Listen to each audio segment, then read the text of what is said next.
The Cape Independence Advocacy Group just wrote an open letter to Donald Trump, not to the South African government, not even to the African Union, to the President of the United States. They are asking a foreign power to intervene in the internal affairs of South Africa. And that is treason. That is blatant treason. They want the US to pressure South Africa into allowing a referendum in the Western Cape. They want a homeland for people with a Western character and a Western outlook. That is what the letter says. They want a country within a country, a separate state for people who do not want to be governed by the black majority government. Let me be honest and brutal at the same time. The last time white people demanded a homeland for themselves in South Africa, it was called a... So on this whole Cape independence thing, it's not something that can just happen like that. So I made a quick slideshow to highlight the process that needs to be taken in order for something like this to happen. So the pro-independence messaging makes it sound like we just need a referendum. But a referendum is only to see if there's enough people who are for the idea. It's not a legal exit. A province can't just vote. Another angle to South Africa's structural issues may have just started. A South African political movement, the Cape Independence Advocacy Group, has now publicly circulated what it says is an open letter to Donald Trump, dated 21st May 2026, asking for support for Cape self-determination. Now pause, because this is happening at a very sensitive moment for South Africa. We already have growing tensions over migration, rising frustrations over jobs and inequality. And now comes a political movement essentially saying maybe South Africa needs a different future for Western Cape. And this is where the timing becomes interesting. This letter comes at a moment when Donald Trump... How are you guys doing? So I have this question to ask you, the viewers. Is the Cape Town independence going to happen or it will not happen? Because let's watch some of the videos reactions coming from a lot of people. So according to some people, especially the black South Africans, they say Cape Town independence will never happen. You see, why the white South Africans are focusing on things that are important to them. They are focusing on separating South Africa. South Africans call it high treason. According to the person that is at the forefront of this, is an British man who left his country in 24 and came to South Africa. Now he's the one saying he wants to separate South Africa. He's calling on Donald Trump. This is not even someone that was born in South Africa or an indigenous in South Africa. A foreigner wants to separate South Africa, and South Africans are quiet because he's a white man. South Africans, why haven't you guys sent him to his country? Why haven't you guys saved Votek or Abraham Bay to him? What's stopping you people from protesting? Why are you guys not on the street protesting, saying he must go? You people are quiet because it is not this year he started this thing since last year. And very soon, if Cape Town independence happens, all of you whites and all of you black South Africans who are in Cape Town, you guys are gonna sell your houses and leave Cape Town and go to South Africa, because that country is gonna become a different name. That you people will go back now to South Africa. Oh, South Africa will be like, oh, those white people used to be with us.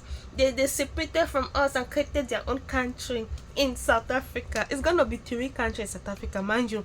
We'll have Orania, we'll have Cape Town, and we'll have South Africa.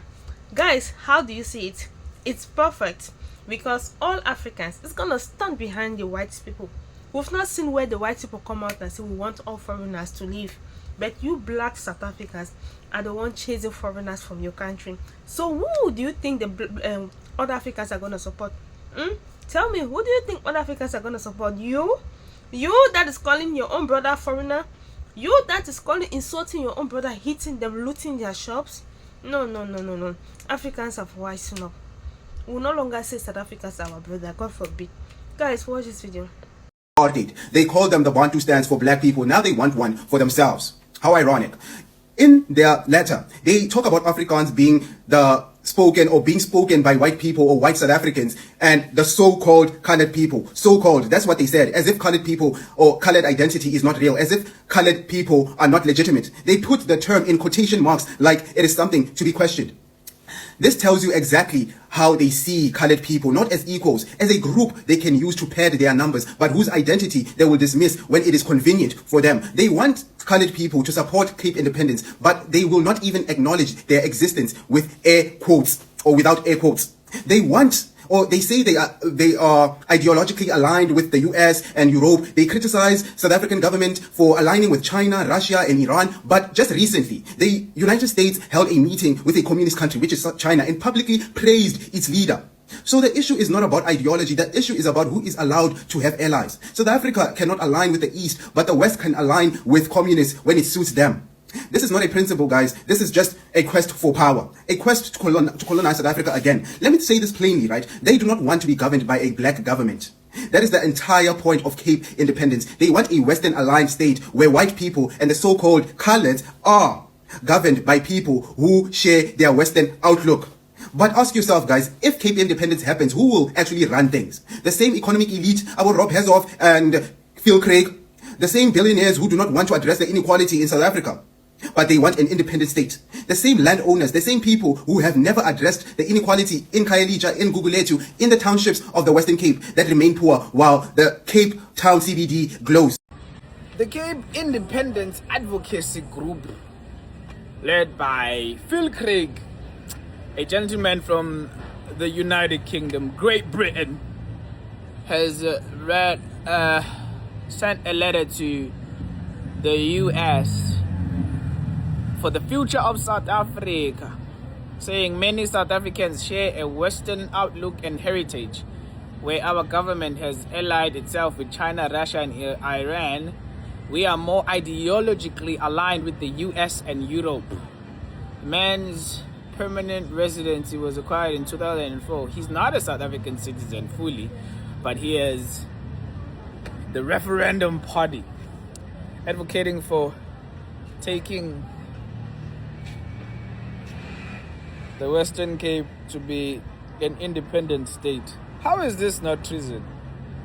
What kind of foreigners are we getting? Like, how would it look that I live in Korea and now I tell people that I want an independent state and I have a political party and I know what is best for South Africa is to, he says, marginalized people.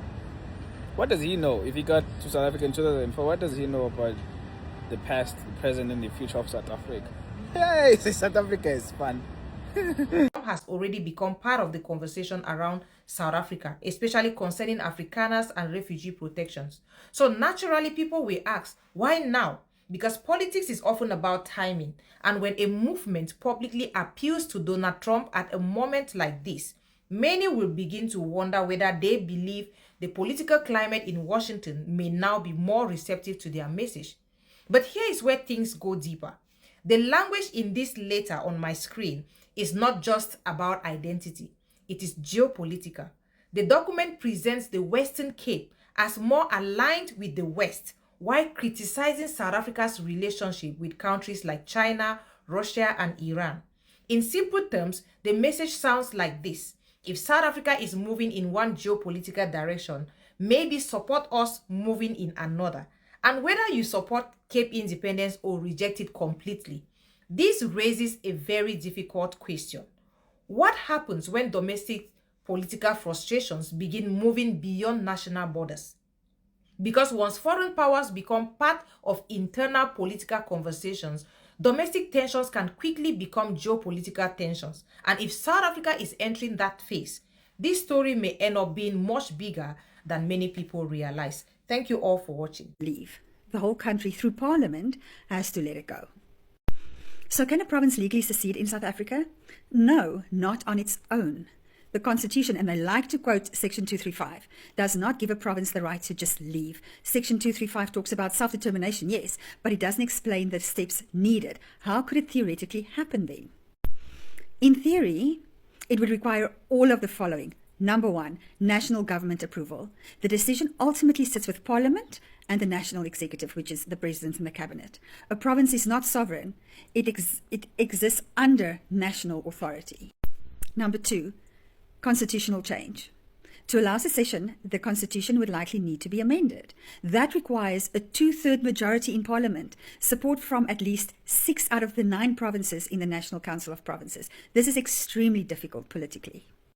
Number 3, a referendum. It's not automatically binding. A provincial referendum only shows public support. It is not legally enough on its own to create independence. Even if the support is there from the public, the national government can still say no. Number 4, negotiations with national government. If, and it's a big if, national government agrees, they need to negotiate borders, division of national debt. The Western Cape has a teeny part of the GDP of South Africa. Military and police control, citizenship, trade and currency agreements. This process can take years. Number 5, international recognition. Even if South Africa agreed, the new state must be recognized by the United Nations, the African Union, and other international countries. Without recognition, it can't trade properly. It won't be able to sustain itself. So, in closing, who really decides? National government of South Africa decides, not a provincial government. I just want to say thank you so much for watching my videos. Don't forget to subscribe, like, and drop your comments. See you guys on our next video. Bye.